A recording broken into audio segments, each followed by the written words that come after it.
ओम शांति। इस शरीर का नाम वीणा सूद है। मुझे इस ज्ञान में आए हुए 20-25 साल हो गए हैं और ये ज्ञान मुझे ऑफिस में ही मिला था। इस ज्ञान के बारे में बड़ी बड़ी गलत बातें सुनी थी, लेकिन जब मैंने ये ज्ञान सुना तो मेरी कुछ परिस्थितियां ऐसी चल रही थी कि मुझे इस ज्ञान की ज़रूरत थी। मैं अपनी लाइफ में बड़ी ऊंच नीच में जा रही थी, सर्विस करती थी, लेकिन फिर भी कुछ कुछ परिस्थितियां थी मेरी जो मैं ऊंच नीच में थी। जब मैंने ज्ञान सुना और सेंटर जाना शुरू किया और योग लगाना शुरू किया तो मुझे समझ, वो परिस्थितियां थी तो सही, लेकिन वो परिस्थितियों को मैं फेस करने की मुझ में पावर आ रही थी। और बाबा ने जैसे बोला कि मुझे सर्व संबंधों से याद करो। एक बारी ऐसा हुआ कि मुझे अपने ऑफिस के ट्रिप से बाहर जाना था। बाहर जाने के वक्त हमें, वो पहला ही ट्रिप था मेरा, और मुझे था कि स्टेशन पर कोई मुझे छोड़ने जाए। घर पे मैं और मेरे युगल ही हैं, कोई मेरी एक ही बिटिया है, कोई बेटा नहीं है। तो मैंने बाबा को बोला, बाबा, उन्हीं दिनों मेरे हस्बैंड भी कहीं जा रहे थे और स्टेशन पे छोड़ने वाला कोई नहीं था। तो मैंने बाबा के आगे बैठ के बोला, बाबा, आज आप मेरा बेटा बन के मेरे साथ चलोगे। मैं नहीं चाहती कि ऑफिस वाले कहें कि देखना ये माता अकेली आई है।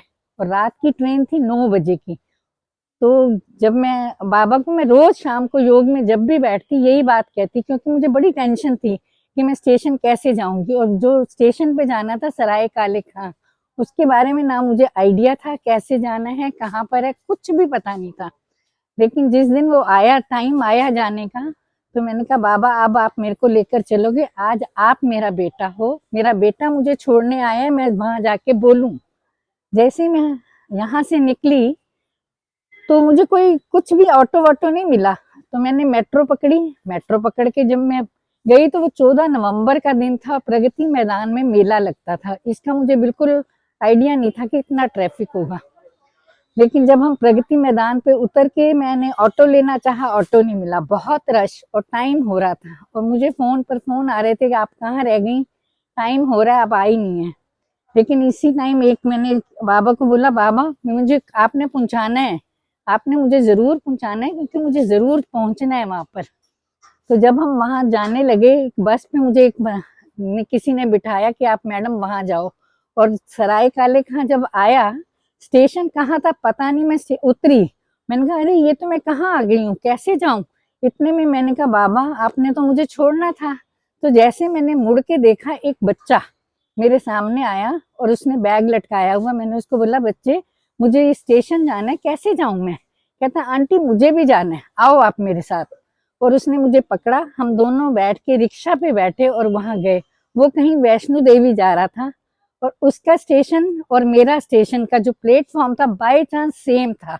मैंने उसको बोला, और 9 बजने की ट्रेन थी और 8:45 बज चुके थे। तो उसने मेरा वहां जाके, जैसे ही हम उतरे, उसने मेरा बैग पकड़ा और भागा।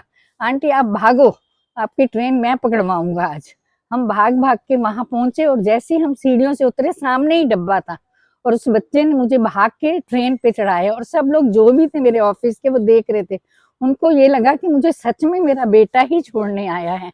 ये सब देखकर मैं बड़ी हैरान थी कि वो बच्चा आया कहाँ से, जबकि वहां उस स्टॉप पर कोई भी नहीं था। और ये मेरा पहला अनुभव था कि जैसे मैंने उसको बोला था कि मेरा बेटा बन के आना, तो वो मेरा बेटा बन के आया। ओम शांति। इसलिए मैं उस बाबा को हमेशा मिठा कह के बुलाती हूँ। मिठे, ये काम करने आपको। मैं, वो मेरा मिठा है और वो मिठा बन के दिखाता है। और मैं बाबा को ना कभी कभी चतुर सुजान भी कहती हूँ। उसमें भी एक राज है।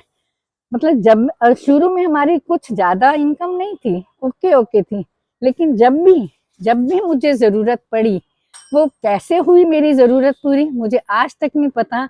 और आज भी ऐसा होता है कि मेरी जरूरतें कैसे पूरी हो जाती हैं मुझे नहीं पता। मैंने बाबा की कुछ बातें याद रखी हुई हैं। पदम में कदम की कमाई, एवर रेडी, अचानक का पाठ और ड्रामा। इन चीजों पे मुझे पूरा पूरा विश्वास है और इस ज्ञान में बड़ी ताकत है और यही हमें चला रहा है। बाबा ना होता पता नहीं हम कहाँ होते। ओम शांति।